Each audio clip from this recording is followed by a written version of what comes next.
এক দেশে ছিল অনিন্দ সুন্দরী এক রানী। একদিন এক কুয়াশাচ্ছন্ন শীতের সকালে সে জানালার পাশে বসে সেলাই করছিল। বাইরে অনবরত তুষারপাত হচ্ছিল। হঠাৎ তার হাত কেটে এক ফোঁটা রক্ত গড়িয়ে পড়ল সেই তুষারের ওপর। শ্বেত শুভ্র তুষারের ওপর লাল রক্তের ফোঁটা দেখে রানী ঈশ্বরের কাছে প্রার্থনা করল তার যেন এমন একটি মেয়ে হয় যে হবে তুষারের মতো শুভ্র, আর তার ঠোঁট হবে রক্তরাঙা লাল। ঈশ্বর রানীর সেই ইচ্ছা পূরণ করলেন। রানীর কোলে জন্ম নিল ফুটফুটে এক রাজকন্যা।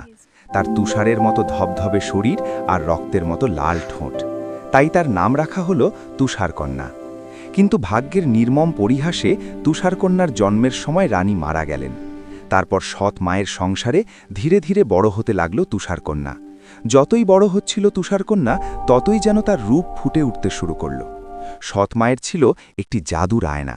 সেই আয়নার সামনে সে যখনই প্রশ্ন করত কে বেশি সুন্দরী, জাদুর আয়না সবসময় উত্তরে রানীর নাম বলত। কিন্তু তুষারকন্যা বড় হলে জাদুর আয়না উত্তরে বলত তুষারকন্যার নাম। তুষারকন্যার এই রূপের জন্য তার সৎ মা তাকে খুবই হিংসা করত। তার ওপর জাদুর আয়নার এই উত্তরে সে প্রচণ্ড ক্ষেপে গিয়ে এক বিশ্বস্ত চরকে দায়িত্ব দিল তুষারকন্যাকে হত্যার জন্য। রানীর চর তুষারকন্যাকে হত্যা করার জন্য নিয়ে গেল গভীর জঙ্গলে।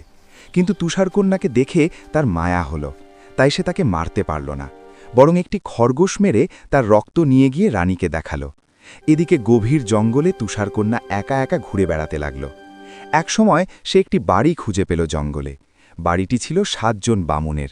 তারা তুষারকন্যাকে আশ্রয় দিল তাদের বাড়িতে। এভাবেই দিন কাটছিল।